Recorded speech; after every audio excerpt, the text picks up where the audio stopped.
पूर्णमदः पूर्णमिदं पूर्णात् पूर्णमुदच्यते पूर्णस्य पूर्णमादाय पूर्णमेवावशिष्यते। ओम शांति शांति शांति।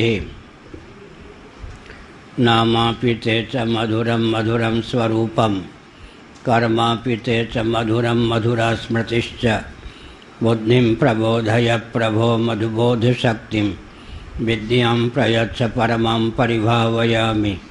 नारायणाखिल गुरो भगवन्नमस्ते नारायणाखिल गुरो भगवन्नमस्ते नारायणाखिल गुरो भगवन्नमस्ते। हर हर महादेव। वामती 513 पृष्ठ। वाचस्पति मिश्र जी की पत्नी का नाम था वामती। उन्हीं के नाम पर इस टीका का नाम हो गया वामती। ब्रह्मसूत्र शंकर भाष्य पर टीका लिख रहे थे। वो भूल गए थे कि उनका विवाह हो चुका है। पत्नी इतनी सुशीला थी, कार्य में विघ्न डालना उचित नहीं समझती थी। जब दीपक की स्थिति कुछ गड़बड़ होती थी, चुपके से आके बत्ती को खिसका देती, तेल डाल देती। वो लिखते रहते। एक दिन उनका ध्यान गया। उन्होंने कहा, तुम कौन हो? सुशीला इतनी थी या नहीं कहा कि मैं पत्नी हूँ आपकी दासी हूँ। फिर भी नहीं समझे कि मैं विवाहित हूँ, यह मेरी पत्नी है। क्या चाहती हो? इतनी सुशीला थी, नहीं कह पाई कि वंश परंपरा चले, नाम चले। फिर भी नहीं समझ पाए। शंकर भाष्य की गुत्थियों को सुलझाने वाले वाचस्पति मिश्र जी ये नहीं समझ पाए कि इसका अर्थ क्या है। अच्छा, तो तुम्हारा नाम क्या है? भामती। ठीक है, इस टीका का नाम हो गया भामती, तुम्हारा नाम चलता रहे। अब शंकर भाष्य में कितनी गंभीरता होगी। भाष्य के बारे में आनंद गिरी जी ने कहा कि भाष्य प्रसन्न और गंभीर है।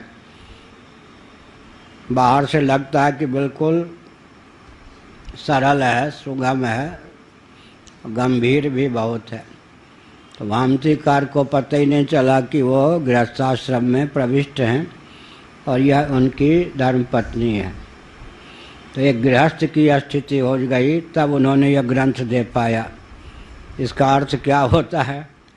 जिन ऋषियों ने इस प्रकार का साहित्य दिया, आध्यात्मिक ग्रंथ दिया, वो ऋषि कितने भोगराग से विमुख अंतर्मुख थे।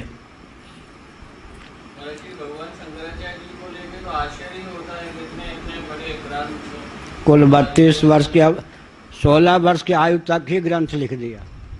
उसके बाद तो फिर पूरे प्रचार में पैदल चल के, कहीं कहीं आकाश मार्ग से, बाकी सब पैदल चल के भाष्य का प्रचार करने में उतना समय लगा।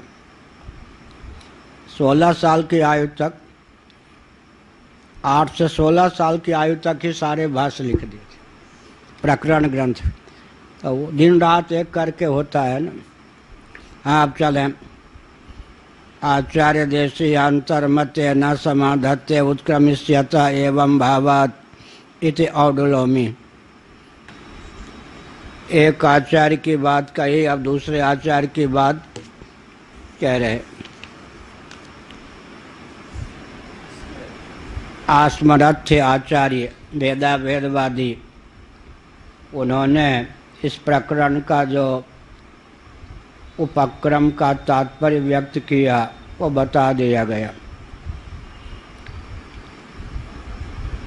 वेद पक्ष में जीव और आत्मा अर्थात परमात्मा का एक विधा से भेद है, दूसरी विधा से अभेद है। अभेदांश को लेकर यह प्रकरण प्राप्त है। जो जीव है वह अमुक विधा से, अमुक प्रकार से आत्मा या परमात्मा है। तो जीव का जो यहाँ पर चित्रण किया गया, प्रतिपादन किया गया, अब उसकी आत्मरूपता का ख्यापन करने के अभिप्राय से अभेदांश को उद्भासित करने वाला प्रकरण है। उपक्रम के रूप में जीव का निरूपण किया गया है। किनके द्वारा? याज्ञवल्क्य जी के द्वारा। एक विशेष ध्वनि निकलती है। भगवान श्री कृष्ण के अभिप्राय को अर्जुन जहाँ जहाँ नहीं समझ पाए वहाँ प्रश्न कर दिया, जहाँ समझ लिया वहाँ तो प्रश्न नहीं किया। लेकिन अब हमको आपको भाष्य आदि की जरूरत पड़ती है क्या? जहाँ अर्जुन ने प्रश्न नहीं किया वो भी तो जटिल स्थल हैं, अर्जुन के लिए वो जटिल नहीं थे। ऐसे ही याज्ञवल्क्य जी की धर्मपत्नी मैत्रेयी के लिए वह प्रसंग जटिल नहीं था। एक जगह प्रश्न कर दिया, जब विशेष विज्ञान का विलोप हो जाएगा तो जीव रहेगा ही क्या? जीव का ही उच्छेद हो जाएगा। जहाँ समझने में कठिनाई हुई वहाँ प्रश्न कर दिया। लेकिन जहाँ अभी जितना शास्त्रार्थ हो रहा है, मैत्रेयी को समझने में कोई कठिनाई नहीं हुई। वो इतना कठिन प्रसंग था कि उस पर ये सब सूत्र लिखे जा रहे, लिखे गए, क्या भाष्य लिखे गए, भामती लिखे गए। तो मैत्रेयी का स्तर कितना ऊंचा रहा होगा क्या? ये समझने की बात है। जो उसने प्रश्न किया वो तो ठीक है, जहाँ प्रश्न नहीं किया इसका मतलब उसने समझ लिया,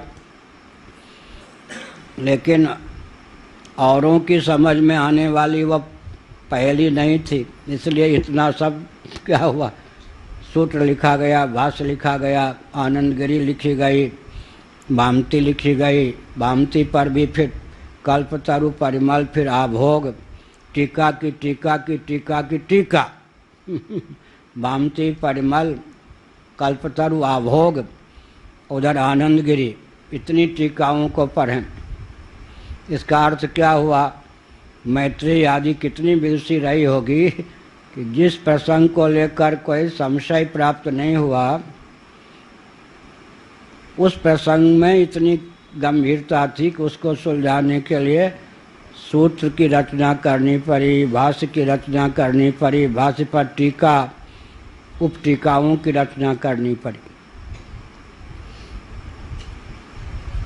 तो आश्मरथ्य जो एक देशी आचार्य हैं, भेदाभेदवादी, उनका जो पक्ष है, दृष्टिकोण है इस संदर्भ में, उसको ख्यापित करने के अनंतर अब औडुलोमी नामक जो आचार्य हुए हैं उनके दृष्टिकोण को यहाँ प्रस्तुत किया गया। उत्क्रमिष्यत एवं भावात इति औडुलोमी ही, औडुलोमी आचार्य। यह भी ध्यान रखना चाहिए, भगवान के अवतार को लेकर भक्ति की प्रगल्भता चली, बाढ़ आ गई। उसके बाद जो नामकरण आर्य वैदिक सनातनियों के होने लगे वो बहुत सुगम हो गए। क्या? भगवान परक नाम अधिकतर गोपाल, ये सब प्राचीन ऋषियों के नाम बहुत कठिन है। अब आजकल आश्मरथ्य किसी का नाम रख दिया जाए अर्थ लगाना भी कठिन है, उच्चारण करना भी कठिन। औडुलोमी ये क्या है भाई? ये हिंदुओं का नाम है या कोई और है? ऐसे समझेंगे ना क्या औडुलोमी कैसा नाम है? तो बहुत पहले के ऋषियों के नाम जो उपनिषदों में आए हैं, अब तो भक्ति परक नाम अधिक होते हैं, वो भी ठीक है। ऋषियों के नाम जो पहले आए हैं वो तो बहुत ऐसे ही आएगा। काशकृष्ण उच्चारण करना भी बड़ा कठिन है। काशकृष्ण संपूर्ण प्रकाशक, प्रकाशक स्वरूप ही हो गए। प्राचीन ऋषियों के नाम अब लुप्त प्राय हो गए, उस ढंग से नामकरण नहीं होता। अब नामकरण की विधा बदल गई, तो समय समय पर नामकरण की विधा भी बदलती रहती। जीवो ही परमात्मनोत्यंतम भिन्न एव सन देहेन्द्रिय मनोबुद्ध्युपाद उपधान संपर्कात् सर्वदा कलुषः तस्य च ज्ञानध्यानादि साधनानुष्ठानात् संप्रसन्नस्य देहेन्द्रियादि संघातात् उत्क्रमिष्यतः परमात्मनैक्योपपत्तेः इदम् अभेदेनुपक्रमणम्। यह हुआ पुराना चश्मा है, नया लग नहीं रहा है। भगवान के अक्षर बहुत सूक्ष्म है, भगवान की कृपा से चल जाता है। अब ये कहते हैं औडुलोमी महान भाव जीवो ही परमात्मनोत्यंतम भिन्न एव। जीव तो परमात्मा से अत्यंत भिन्न ही है। सन ऐसा होता हुआ भी अत्यंत भिन्न ही होता हुआ देहेंद्रीय मनोबुद्धि उपाधान उपधान संपर्कात। उपधान को ही एक तकिया का नाम भी उपधान है। संस्कृत में तकिया को क्या कहेंगे? एक बहुत विचित्र शब्द है। संस्कृत में गूदा का अनुवाद करना हो तब मांस के अलावा क्या करेंगे? फल के गूदा।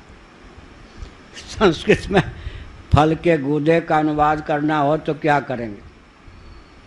और कोई मांस ही करना पड़ेगा।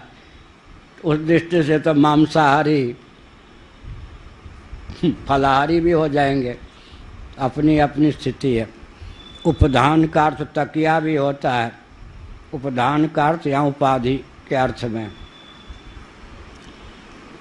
देहेंद्रिय मनोबुद्धि उपधान संपर्कात, ऐसा उपधान है। उपाधि को ही उपधान कहते। उपधान तकिया भी ऐसे उपधान ही है वो भी। हाँ, ये तो तकिया जो लगाते वो भी उपधान है। माने सिर का सहयोगी हो गया। सिर को उन्नत करने में समर्थ होने के कारण उपधान हो गया। ऐसे ही देहेंद्रीय प्राणांतकरण का नाम उपधान है, उपाधि है। उसके संपर्क से सर्वदा कलुषा, सर्वदा कलुषित ही रहता है। कलुष भाव को प्राप्त रहता है, कालुष्य को प्राप्त होता है। बड़ी विचित्र बात है। जो हमारा उपधान हो, सहयोगी हो, हमने उसका संपर्क स्थापित कर लिया तो कलुषित होए बिना नहीं रहेंगे। दर्शन को नीति में भी डालना चाहिए ना। क्या यह प्रक्रिया आजकल लुप्त हो गई। दर्शन को नीति में डालना, प्राप्त समस्याओं के समाधान में उपयोग करना, ये सब प्रथा लुप्त हो गई। तो यह है संपर्क। उपधान के संपर्क से सर्वदा कलुषा उनका दृष्टिकोण है। सर्वदा कलुष होता है, कालुष से भावापन्न होता है, माने कलुषित हो जाता है। तो अपने सहयोगी का उपयोग तो करना चाहिए, उसमें इतना रचपच न जाएं कि अपने अस्तित्व को ही समाप्त कर दें। उसी के ऊपर निर्भर रहकर अपनी गति मति स्थिति को बिल्कुल उसमें समाविष्ट कर दें। ये तो किए हुए हैं, इसलिए उपधान के वशवर्ती होकर क्या हो गया? कलुषित हो गया। तस्य च ज्ञान ध्यानादि साधनानुष्ठानात् संप्रसन्नस्य। अब वो ऐसा जो कलुषित जीव है, ज्ञान फिर ध्यान आदि, ज्ञान का पर्यवसान फिर ध्यान में होना चाहिए। यहाँ जहाँ साक्षात अभेद नहीं है वहाँ तो ज्ञान मात्र से काम नहीं चलेगा, वहाँ तो ज्ञानोत्तर ध्यान। भोजन बनना चाहिए, ठीक है, अब भोजन नहीं बन गया क्या? वहाँ ज्ञान का पर्यवसान भोजन बनाने पाक क्रिया के संपादन में होना चाहिए। तो ज्ञानोत्तर ध्यान भी होना चाहिए। ज्ञानोत्तर ध्यान से क्या होगा?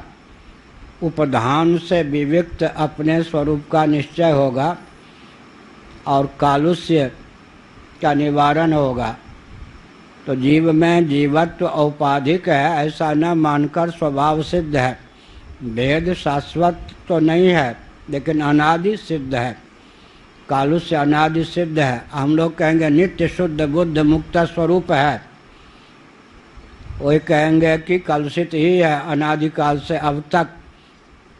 लेकिन ज्ञान ध्यानादि साधनों का आलंबन लेकर इससे पृथक हो सकता है। जैसे आम, अच्छा पप्पू जी भी हैं, आम क्या वृक्ष में मंजरी से संलग्न प्रकट होता, सरसों के दाने के समान, फिर उसी के सहारे बढ़ता है, फिर उसी से रस लेता है। लेकिन कालांतर में रस जब परिपक्व हो जाता है, जितना पोषण लेना चाहिए था ले लेता है, उससे च्युत भी हो जाता है।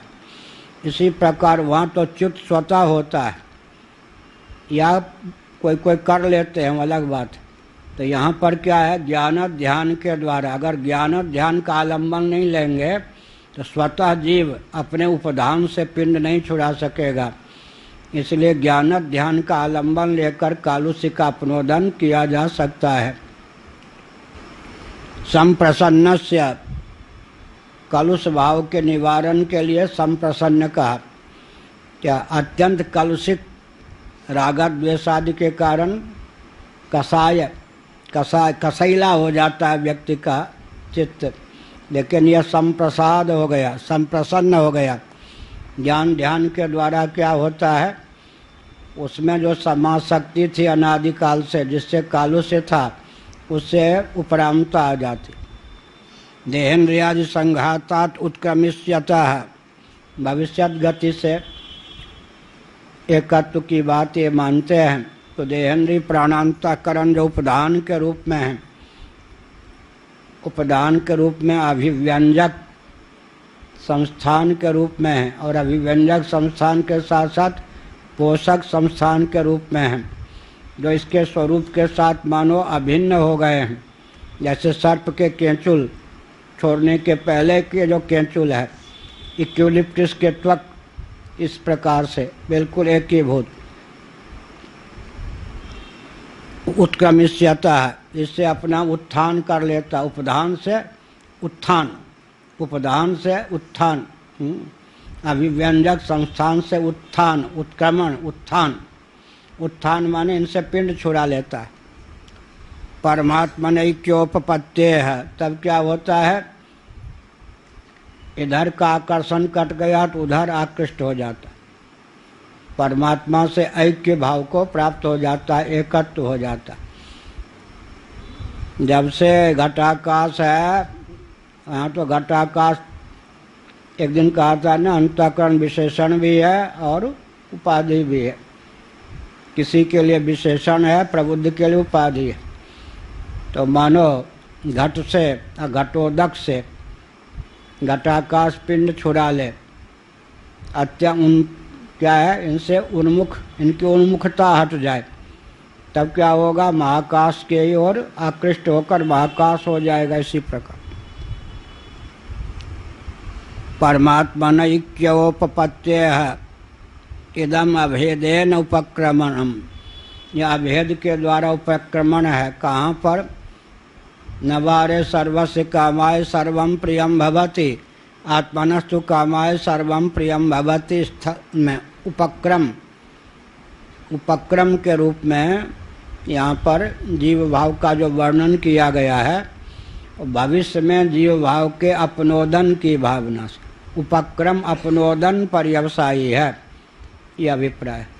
जीव को जीव के रूप में ही रखना अभीष्ट नहीं है।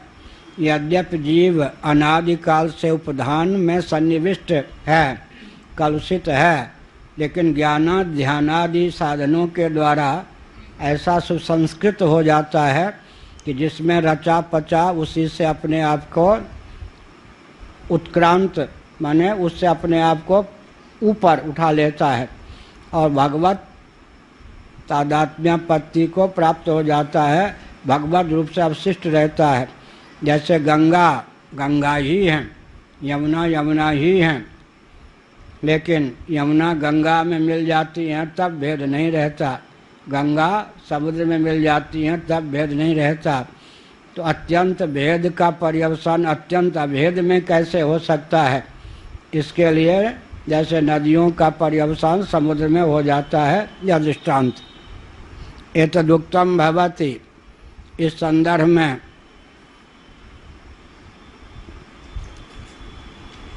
यह निहितार्थ सिद्ध है।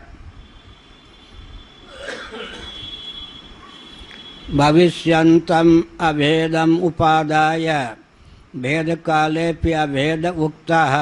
अब कहा यथाहु पांचरात्रिकाः, पांचरात्रिक, पांचरात्र आगम के जानकार। रात्र माने ज्ञान, पांचरात्रिक बन गया, पांचरात्र, रात्र माने ज्ञान। 5 प्रकार के ज्ञान भगवत विषयक जिसमें सन्निहित हो उसको पांचरात्र, नारद आदि। पांचरात्र, रात्र माने ज्ञान। भविष्यंतम अभेदम उपादाय, भविष्यत गति से जो अभेद संभावित है उसी को ग्रहण करके भेद काले भी अभेद उक्ता। उनका कहना है कि भेद काल में अभेद, जैसे मैं महाराज पूर्वाचार्य महाराज पद पर थे, खरगोन में चातुर्मास में उनके पास पढ़ने गया था और उन्होंने कहा कि आपको वृंदावन अभी नहीं जाना है, यहाँ से हम आपको पुरी ले चलेंगे, पुरी में कुछ बातचीत आपसे करेंगे, उसके बाद आपको वृंदावन भेज देंगे। महाराज हमको अपना गुरु भाई समझ कर ही हमसे व्यवहार करते थे, हम उनको गुरु मानते थे, महाराज हमको गुरु भाई मानते थे। इतना कभी वो लेटे होते मैं पहुंच जाता तो मेरी ओर पाँव ना हो जाए, पाँव ऐसे उठा, बहुत स्नेह दिया उन्होंने। तो मैंने जो पत्र लिखा था स्वामी अखंडानंद जी महाभाग के यहाँ जो ओंकार जी मानते थे कि अमुक तारीख को आऊँगा, दोबारा पत्र देना पड़ा कि महाराज की आज्ञा है, वो मुझे पूरी ले जा रहे हैं, तो कुछ समय बाद आ पाऊँगा। स्वामी अखंडानंद जी महाराज थे उन दिनों आश्रम, उन्होंने कहा कि देखो बेईमानी करो, वो दंडी स्वामी का पत्र है, इसको पढ़ लो, मुझे भी पढ़ा दो, दिखा दो। उन्होंने कहा समझ लो अब शंकराचार्य हो गए वो पुरी के, खरगोन से उनको पुरी ले जाया जा रहा है तो उनको राजी किया जाएगा या कुछ इस ढंग की बात चलेगी। अब देखना वो आएंगे तो मैं उनको पुरी का शंकराचार्य समझ के ही व्यवहार करूँगा। अब वो तय हो गया। अब मुझे ये सब कुछ पता नहीं कि पत्र फाड़ के, मैंने महाराज उनको तो दिखा ही था ना, मान नहीं, हाँ ये उल्टी बात भूल गया, महाराज ने लिखवाया कि वहाँ लिख दो जो भी उनके साथ रहे होंगे कि अभी वो दंडी स्वामी यहाँ नहीं आने वाले, बाद में आएंगे, उनको पूरी ले जा रहे हैं। तब उसको पढ़ा गया। कहा मान लो कि शंकराचार्य हो गए, अब हम गए, हमको ये सब रहस्य मालूम नहीं, तो कहा कि आज मुझसे आप ऊपर बैठेंगे। हमने कहा ये क्या हो गया, कल आप शंकराचार्य होंगे तो मुझे नीचे बैठना ही होगा, आज ही से मैं अभ्यास कर रहा हूँ। फिर एक दिन आज्ञा देकर ऐसा भी नाटक। अब इतने में आ गए प्रभुदत्त ब्रह्मचारी जी, अब उनको कह दिया विनोदी बहुत थे स्वामी अखंडानंद महाराज, थोड़े दिन में ये पुरी के शंकराचार्य होने वाले हैं। वो और विनोदी थे प्रभुदत्त महाराज धन्यवाद, शंकराचार्य महाराज धन्यवाद, प्रणाम आपको बार बार। हमने कहा या क्या कर रहे, अरे कल आप शंकराचार्य होंगे तो जो काम करना है आज से शुरू कर दें तो अभ्यास तो बना रहेगा। तो जैसे जो शंकराचार्य है ही नहीं अभी, होने की संभावना मान करके अभी से प्रणाम हो गया शंकराचार्य मानकर, वैसे ये कह रहे हैं। क्या कहा, भेद काले भी अभेद उक्ता, भेद काल में भी अभेद कहा गया इनकी दृष्टि में। यहाँ तो नित्य शुद्ध बुद्ध मुक्त ही है ना, क्या स्वरूप से च्युत नहीं, सावयव नहीं कि स्वरूप से च्युत हो जाए, केवल अज्ञानकृत अध्यास से पिंड छुड़ाना है, वस्तुतः तो ब्रह्म स्वरूप ही है, सिद्धांत में। उनके यहाँ बिल्कुल जैसे गंगा समुद्र नहीं, ऐसे जीव भी बिल्कुल ब्रह्म नहीं, लेकिन भविष्यत गति से ब्रह्म होगा तो इसी समय क्यों ना उसको ब्रह्म मान लें। ये कहते यहाँ अर्थ में थोड़ा संकोच करना चाहिए। भविष्यत गति से जो अभेद संभावित है उसको वर्तमान में भेद दशा में अभेद मानकर बात कही गई। यथा वो पांचरात्रिका, जैसे आए मोदी जी मेरे पास गुजरात के मुख्यमंत्री होकर, और सब जगह प्रसिद्धि हो गई कि प्रधानमंत्री गए शंकराचार्य के पास मिलने। तो ऐसे भविष्यत गति से वर्तमान में भेद काल में भी अभेद का कथन है। यथा वो पांचरात्रिका है, जैसे कि पांचरात्र आगम के विद्वान मनुष्यों ने कहा है। आमुक्तेर्भेद एवस्य जीवस्य च परस्य च मुक्तस्य तु न भेदोऽस्ति भेद हेतोरभावतः इति। आमुक्ते भेद एवस्य एवस्यात्, जब तक मुक्ति न हो जाए तब तक जीवस्य च परस्य च, जीव और परमात्मा का भेद बना ही रहता है। जब तक जीव मुक्त न हो जाए तब तक उसका परमात्मा से भेद बना ही रहता। लेकिन मुक्तस्य तु न भेदोस्ति, मुक्त हो गए जाने पर भेद बिल्कुल नहीं है। अत्यंत भेद का पर्यवसान अत्यंत अभेद में हो जाता। भेद हेतोर अभावतः, उपदान में उपाधि में, उपाधि सीधे न कह के उपदान कहा। उपाधि कहने पर हो सकता था कि विविक्तता का किसी को भ्रम हो जाए, इस पक्ष में वो भ्रम ही होगा ना, विविक्तता की आशंका हो जाए, इसलिए उपदान कह दिया। क्या है भेद का जो हेतु है, वो हेतु क्या है?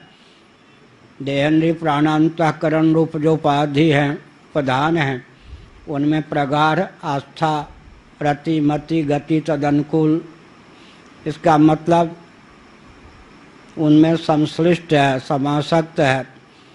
जिनमें समासक्त है, संश्लिष्ट है, उनसे उपरामता के कारण, भेद हेतु का अभाव होने के कारण, हेतु माने अज्ञान या नहीं, अज्ञान हो तो ज्ञान मात्र से मोक्ष हो जाए।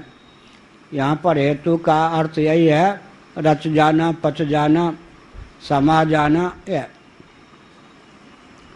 अत्रैव श्रुतिमुपन्यस्यति श्रुतिश्चैवम् इति, इस संबंध में ही, इसी संदर्भ में यह श्रुति भी है। माने श्रुति स्वयं इस तथ्य का प्रतिपादन करती है। हाँ, क्या कह रहे?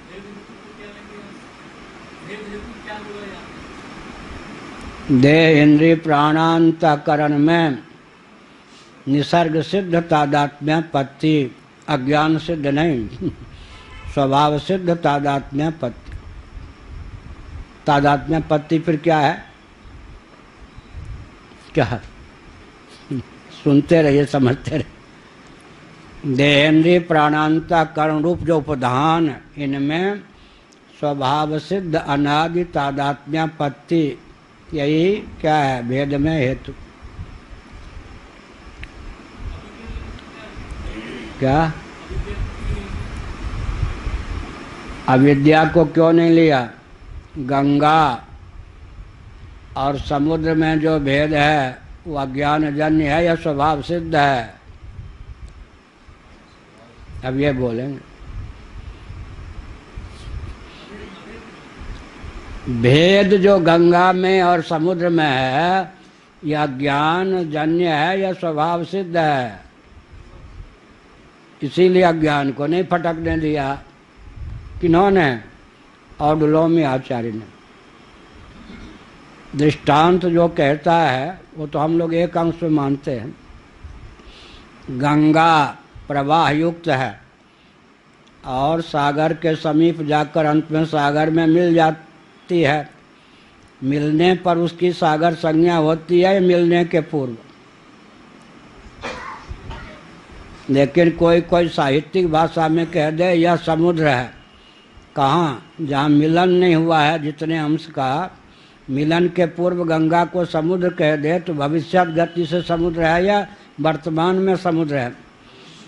अब जो गंगा और समुद्र का भेद है, वह जो भेद स्वाभाविक है या अज्ञान जन्य है, वो कहेंगे स्वाभाविक। यही मानते वो। जीव और ईश्वर का भेद, ब्रह्म का भेद या परमात्मा का भेद अनादि सिद्ध है और आविद्यक नहीं है। आविद्यक भी नहीं है। अनादि हो लेकिन आविद्यक हो ऐसा भी नहीं, वो स्वभाव सिद्ध है, अनादि है।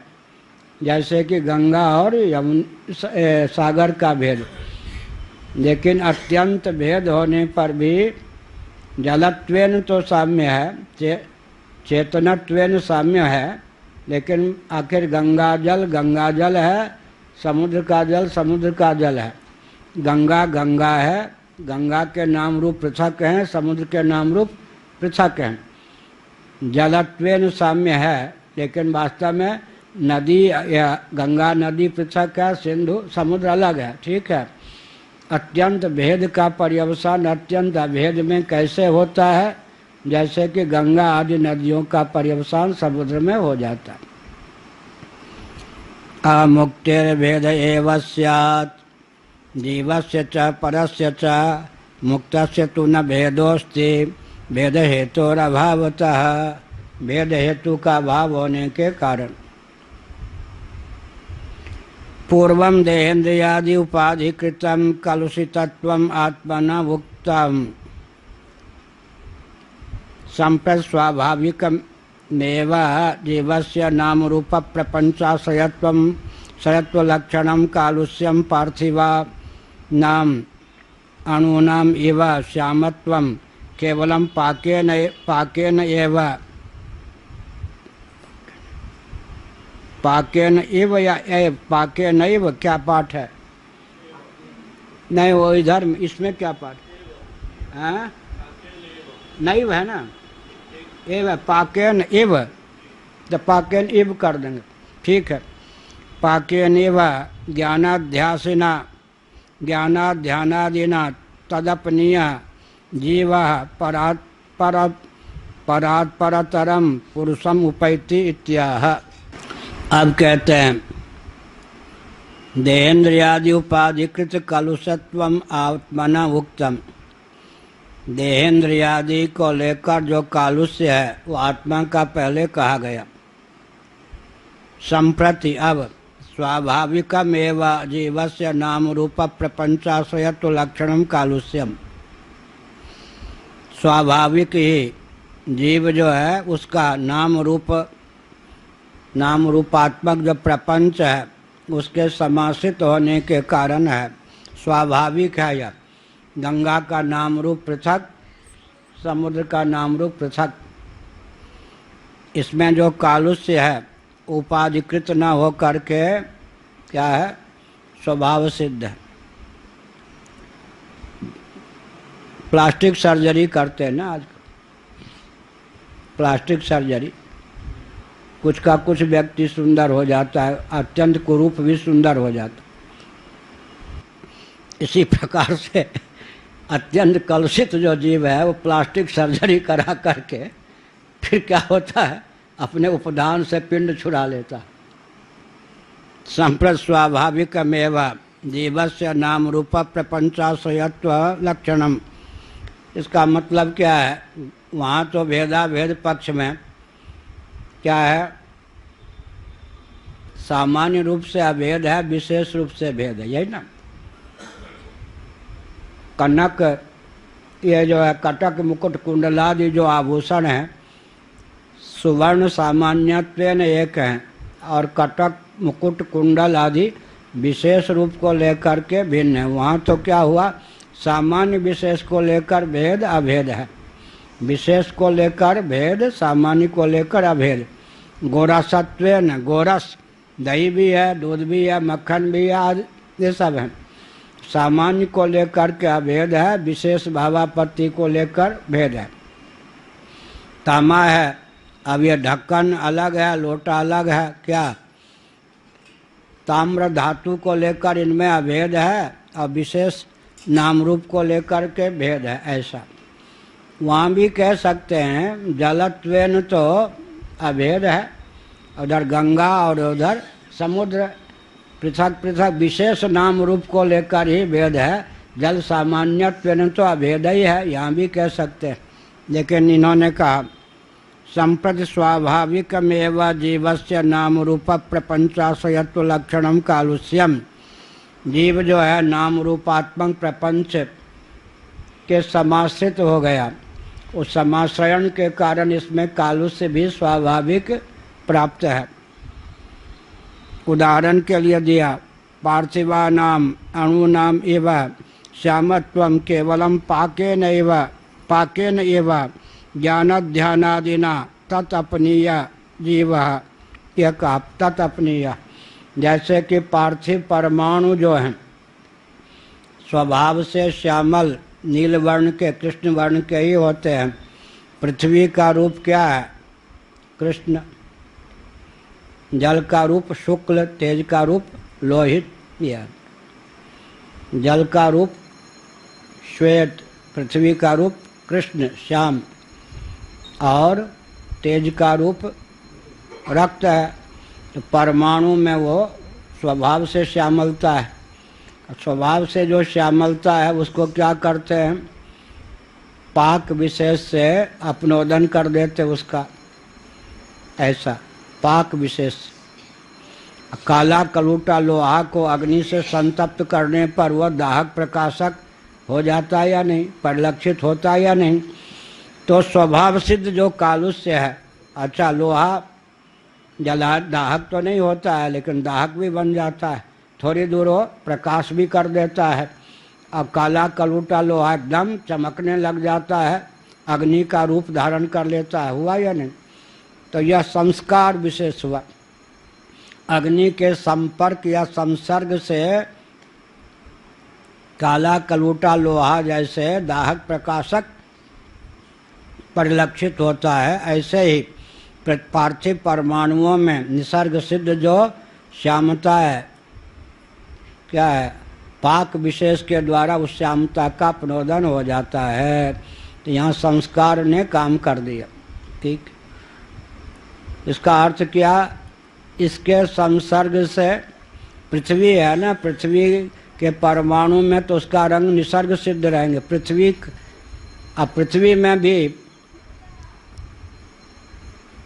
जहाँ की पृथ्वी गोरी चट्टी होती है, पटना गंगा पार कीजिए और नेपाल तक जहाँ तक हम गए सब जगह मिट्टी कितनी मिलेगी आपको? गोरी चट्टी और चीनी मिट्टी, गोरी चट्टी। मिट्टी में के भी रंग कहीं, अच्छा जहाँ कपास की खेती होती है खरगोन आदि मध्य प्रदेश आदि में, अच्छा आंध्र इत्यादि की मिट्टी है काली कलूटी। काली कलूटी मिट्टी जो होती है थोड़ी सी धूप को सह नहीं सकती, वो बिल्कुल कठोर पत्थर बन जाती। थोड़ी सी वर्षा हो जाओ तो रुई के समान मुलायम हो जाती। बुरा न मानो होली है, हम लोग विविध प्रांतों में यात्रा करते तो मिट्टी का परीक्षण करके यहाँ के व्यक्तियों का स्वभाव कैसा होगा पता लगा लेते, उसी ढंग से व्यवहार करने पर काम चलता था। तो आपकी बात नहीं कह रहा, हम ये अमेरिका के आंध्र के हैं, आपकी बात नहीं कह रहे। जहाँ की मिट्टी जैसी होगी, अब उधर के व्यक्ति क्षण भर में अत्यंत द्रवित हो जाते, क्षण भर में अत्यंत कठोर हो जाते। कल्पना नहीं कर सकते कि जो इतना द्रवित था इतना कठोर कैसे हो गया, इतना कठोर था इतना द्रवित कैसे हो गया, क्योंकि वो मिट्टी का स्वभाव होता है। काली मिट्टी जहाँ होती है वहाँ शूद्रों का उत्कर्ष होता है, और जहाँ लाल मिट्टी होती है वहाँ क्षत्रियों का उत्कर्ष होता है। जहाँ पीली मिट्टी, राधा रानी जय जय राधे, ब्रज की मिट्टी पीली है वहाँ वैश्यों का उत्कर्ष होता है। और जहाँ की मिट्टी गोरी चट्टी है वहाँ अगर ब्राह्मण रहें तो ब्राह्मणों का उत्कर्ष होता है। ये पृथ्वी के रंग का प्रभाव भी वर्ण पर पड़ता है, और उत्कर्ष पृथ्वी भी ब्राह्मणों को वहाँ रहना चाहिए जहाँ की मिट्टी क्या है, स्वभाव से शुभ्र हो, श्वेत वर्ण की हो, उत्कर्ष होता है। तो यहाँ पर पृथ्वी के परमाणुओं में श्यामता जो है आगंतुक नहीं है, आरोपित नहीं है, स्वभाव सिद्ध है। लेकिन स्वभाव सिद्ध का अपनोदन कैसे हो जाएगा? संस्कार विशेष से ताप के द्वारा। जैसे अयोगोलक जो है वो काला कलूटा है, लेकिन तप्त हो जाने पर वो अपने निसर्ग सिद्ध रूप का परित्याग कर देता है। ऐसे इससे क्या शिक्षा लेनी चाहिए व्यवहार?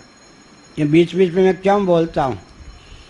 किसी का निसर्ग सिद्ध स्वभाव कैसा भी हो, संस्कार विशेष के द्वारा स्वभाव में आमूलचूल परिवर्तन हो सकता है। तो व्यक्ति निर्माण की विधा मिल गई या नहीं? अब आजकल क्या है, पंक्ति तो पढ़ लेते हैं, वो समझते हैं पुस्तक में लिखी है वहीं के लिए वो है, जीवन में ढालने में इन दार्शनिक पक्षों का, सिद्धांतों का प्रयास नहीं करते। इसलिए सब कुछ होने पर भी हमारे पास कुछ नहीं होता। हम लोग क्या करते हैं, यही तो शस्त्र है हमारे, हम इन सब पंक्तियों को पढ़ के उसका व्यवहार में उपयोग करते हैं और सब जगह सफल ही सफल होते, असफल कहीं होते नहीं, कहीं असफल नहीं होते। अब यही हम इस पर बार बार बल क्यों दे रहे हैं? पंक्ति का अर्थ पंक्ति तक सीमित रखते हैं, पंक्ति से नीति को निकाल देना, विज्ञान को निकाल देना, दर्शन को विज्ञान और व्यवहार में ढाल देना। व्यवहार में बिल्कुल इन सब पंक्तियों को उतारते नहीं, इसलिए गरीब के गरीब, दरिद्र के दरिद्र, एकदम अभद्र व्यक्ति हमारे ऊपर शासन करते रहते हैं। ये सब अत्याचार, अन्याय, इन पंक्तियों को हम ढालते नहीं। इससे क्या शिक्षा मिली? स्वभाव से भी काला कलूटा जो पदार्थ है, संसर्ग विशेष से, संस्कार विशेष से, पाक विशेष से क्या हो सकता है? वो कुछ का कुछ हो सकता है। इससे व्यक्ति निर्माण की शिक्षा मिल गई या नहीं? मिली या नहीं? हाँ, अब नहीं तो यहीं पर कहाँ, वहाँ लिखा था पार्थिव परमाणु जो होते हैं वो श्यामल होते हैं, पाक के द्वारा वो श्यामता को छोड़ देते हैं, वहीं रख दिया। अरे इस विज्ञान को व्यवहार में ढालना चाहिए ना। व्यवहार में ढालेंगे तो हजारों व्यक्ति का कल्याण हो जाएगा, वो उपयोग नहीं करते। संप्रत स्वाभाविकमेव जीवस्य नाम रूप प्रपंचाश्रयत्व लक्षणम कालुष्यम पार्थिवानाम अणूनाम इव श्यामत्वम केवलम पाकेनैव ज्ञानध्यानादिना तदपनीय जीवः। जैसे वहाँ होता तद्वत यहाँ इव, जैसे वहाँ है वैसे यहाँ दार्ष्टान्तिक में ज्ञानध्यानादिना। पहले ज्ञान क्या हुआ? पाक के द्वारा, दृष्टांत में ज्ञान, पाक के द्वारा स्वभाव सिद्ध जो श्यामता पार्थिव परमाणुओं में है उसका अपनोदन हो सकता है।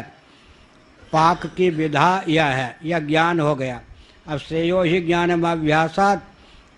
अब ज्ञान को हमने क्या किया? व्यवहार में ढाल दिया, अर्थात उसके परमाणुओं को पक्व किया। किसके द्वारा? अग्नि संपर्क से। तो हमको सफलता मिल गई। पार्थिव परमाणु जो स्वभाव से सामले थे वो सामले नहीं रह गए। भस्म जावालोपनिषद में भगवान शिव अपनी उपस्थिति में भस्म बनवा रहे थे। कौन? भगवान शिव। भगवान विष्णु की आज कौन सा प्रयोग चल रहा है? शिव जी का।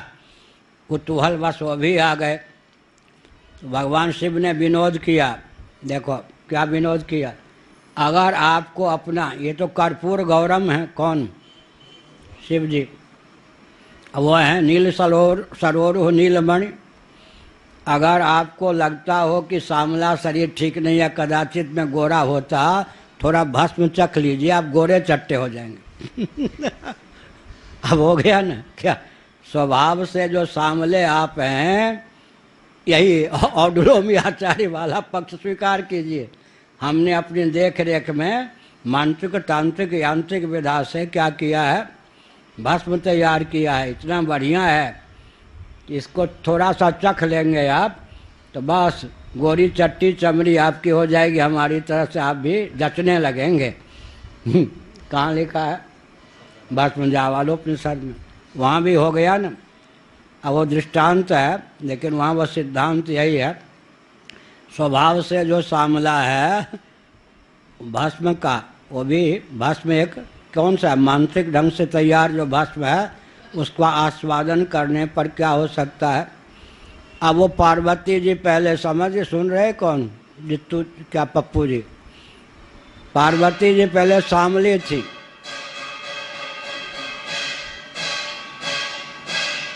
पार्वती जी पहले सामली थी, तो भगवान शिव हृदय से पसंद नहीं करते थे। शास्त्रों में हम इतने गोरे, ये कुछ सामली। पार्वती जी को लगा कि प्रेम करने में कुछ कसर है, पतिदेव क्या कारण है, बस तुम ही समझो। अब हम इतने गोरे चट्टे, तुम हो सामली, तो फिर क्या होना चाहिए, चंद्रमा की अमुक ढंग से तुम उपासना करो, शास्त्र में लिखा है, उपासना करो, उसके बाद गोरी चट्टी बन जाओ, तब पूरा अंदर बाहर से प्रेम होगा। अभी तो थोड़ा, तब फिर पार्वती जी ने तप करके क्या किया, अब वो शामली क्यों थी, पर्वत पृथ्वी है या नहीं, पृथ्वी के क्या, पृथ्वी का परिष्कृत पर्वत है, उनकी बेटी थी, तो गोरी चट्टी कहाँ से होती, शामली होती, शामली थी। तो पाक विशेष के द्वारा, पाक माने तप, तप विशेष के द्वारा कैसी हो गई गोरी चट्टी। भगवान शिव ने कहा अब ठीक है, अब आज से मान लो विवाह नया हुआ है। पार्वती जी बिल्कुल गोरी चट्टी हो गई तपस्या के द्वारा। उपनिषदों में लिखा है, कोई काला कलूटा भी हो, अमुक ढंग से उपासना करने पर गोरा चट्टा हो सकता है। अब ये सब मैंने इतना उदाहरण क्यों दिया, निसर्ग सिद्ध जो कालुष्य होता है, वो भी ज्ञान ध्यान संयम आदि के द्वारा उसका अपनोदन हो सकता है। शास्त्रों में इसके दृष्टांत भरपूर हैं, मनुष्य में भी घटा दिया। पार्थिव परमाणु, अब हिमालय की बेटी गोरी चट्टी कहाँ से होगी, शामली तो होगी, लेकिन जैसे पाक के द्वारा पार्थिव परमाणु गोरे चट्टे हो जाते हैं, वैसे ही पार्थिवाणाम अणूनाम इव श्यामत्वं केवलम पाकेनेव ज्ञानध्यानादिना तत् अपनीय जीव परात्परतरम पुरुषम उपैति। इस प्रकार से अपनोदन, कालुष्य का अपनोदन करके यह जो जीव है, यह परमात्मा स्वरूप को सदा के लिए प्राप्त हो जाता है। पहले स्वाभाविक जो भेद था, अब क्या हो गया, अभेद पर्यवसायी हो गया। भेद भी अभेद पर्यवसायी हो सकता है, यह वाद औडुलोमी आचार्य की दृष्टि से। तो अच्छा तो है, जब भेदवादी भी अमुक ढंग से अभेद स्वीकार कर लेते हैं, तो जिनके मत में स्वाभाविक ही अभेद है, भेद आरोपित है, उनके मत में अभिन्न को अभिन्न होने में क्या लगता है, कैमुति का न्याय से और धैर्य बंधा या नहीं, क्या धैर्य बंध गया है ना, क्या धैर्य हुआ। जिनके मत में भेद स्वाभाविक है, वो भी अमुक विधा ज्ञान ध्यान आदि को लेकर के सदा के लिए परमात्मा रूप हो सकते हैं। फिर जिनके मत में भेद आरोपित है, वो ज्ञान ध्यान का आलम्बन लेकर के अपनी अभिन्नता को प्राप्त कर सकते हैं। इसका धैर्य बंधा या नहीं। पौरुष पराक्रम परिश्रम किसके पक्ष में ज़्यादा है, भेदवादी के पक्ष में हुआ या नहीं। अत्यंत भेद मान कर, स्वभाव सिद्ध भेद मान करके भी कितना ज्ञान कितना ध्यान, पार्थिव परमाणुओं को शामिल न रहने दे करके क्या शुभ्र बनाने के लिए परिश्रम करना पड़ता है ना। अत्यंत भेदवादी भी जब अभेद को स्वीकार कर लेते हैं परिपक्व ध्यान निष्ठा के बल पर, तो हमारे यहाँ तो भेद जो है औपाधिक है, वहाँ भेद स्वाभाविक है, हमारे यहाँ औपाधिक है। तो औपाधिक भेद का निरसन या अपनोदन करने में तो उतना परिश्रम नहीं, तो फिर हिम्मत हारने की क्या जरूरत, या उत्साह बढ़ाया या नहीं, उत्साह बढ़ा दिया किसने, औडुलोम जी ने। इतने अंश में उपकारक हुए या नहीं। देखो देखो हम अत्यंत भेदवादी, लेकिन अत्यंत अभेद में हमारे भेदवाद का पर्यवसान है क्या। तो तुम तो औपाधिक भेदवादी हो, तुम्हारे मत में तो सुगम है ज्ञान ध्यान के द्वारा अभेदत्व की निष्पत्ति। क्वचित आज मैं विलम्ब से इसलिए कर रहा था कि इतना ही पढ़ाना था, अब खोल खोल के बात कर रोज ही प्राय कहता हूँ, समय भी हो गया। क्वचित जीवाश्रयमपीति नदी निदर्शनम यथा सौम्ये वहाँ नद्यः। अब नदी के निदर्शन दृष्टांत से इसी तथ्य को ख्यापित किया श्रुति ने स्वयं। और डुलोमी आचार्य कहते हैं गंगा और जो साक्षात मिलती हैं नदी समुद्र में, वो सब नर्मदा, ये सब नदियाँ स्वभाव से भिन्न हैं समुद्र से, लेकिन अंत में उनका अत्यंत अभेद में पर्यवसान हो जाता है। तो जीव का जो ईश्वर से अभेद है, उस भेद है स्वभाव सिद्ध है, लेकिन उस भेद का पर्यवसान अभेद में हो सकता है। परमात्मा को जीव बनाने की आवश्यकता नहीं है, जीव को परमात्मा तक पहुंचाने की आवश्यकता है। विलय किसका होता है? जो ऊपर रहता है। विलय किसमें होता है? जो नीचे रहता। छिपड़ा चंबल में क्यों लीन हो जाती? ऊपर से उसकी धारा आती, चंबल की धारा उसके कुछ नीचे है। चंबल का लय यमुना में क्यों होता है? क्या हाल है? बैठी कुर्सी पे बैठी। चंबल का लय यमुना में क्यों होता है? चंबल की धारा ऊपर से आती। अब ये नीति की बात सुन रहे हैं ना, नीति के बात। चंबल गिर पड़े? हाँ, कुर्सी गिरी है, आप गिरे? ना, कमजोरी है, बुखार में। तो अयोध्या में बस गए। जल विभाग के ख्याति प्राप्त इंजीनियर रहे हैं, LLB रहे हैं, और फिर अयोध्या में एक अपने पेंशन के पैसे से भवन बना के रहते हैं, भजन करते हैं, खूब भजन डट के करते। इनके वेशभूषा ऐसे इंजीनियर थे तब भी। तो क्या कहा, क्या हो गया? ये अभेद हो गया, अत्यंत भेद का पर्यवसान अत्यंत अभेद में हो गया।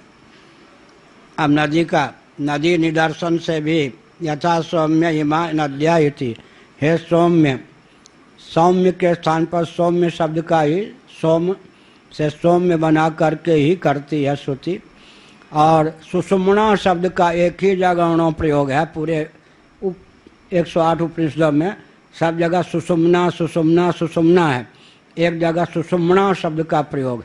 सुषुम्ना अधिक स्वस्थ शब्द लगता है, लेकिन श्रुतियों में केवल आज मैं देख रहा था जितने जगह सब सुषुम्ना सुषुम्ना, एक जगह सुषुम्ना।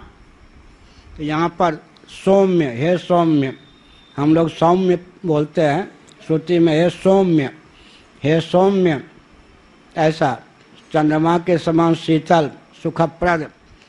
तो ये नदियाँ जैसे समुद्र में मिलकर अपने नाम रूप का परित्याग कर स्वाभाविक भेद को भी छोड़कर अब स्वभाव से सदा के लिए अभिन्नता को प्राप्त होती हैं, ऐसे ही औडुलोमी आचार्य कहते हैं जीव तो स्वभाव से ही परमात्मा से भिन्न होता है, लेकिन ज्ञान ध्यान इत्यादि के द्वारा उपधान का परिपाक होने पर क्या उससे पिंड छुड़ाकर फिर क्या होता है?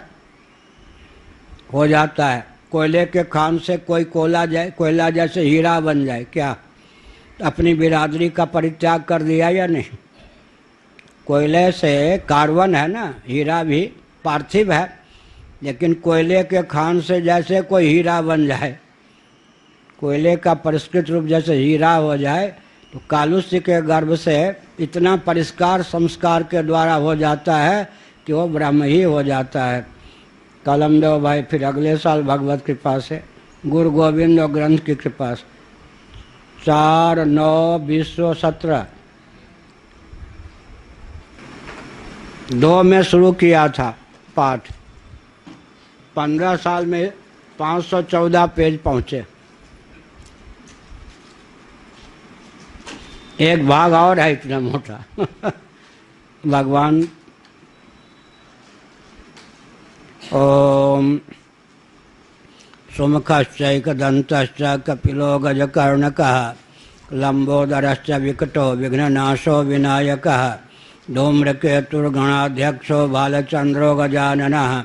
द्वादशैतानि नामानि यः पठेत् शृणुयादपि विद्यारंभे विवाहे च प्रवेशे निर्गमे तथा संग्रामे संकटे चैव विघ्नस्तस्य न जायते।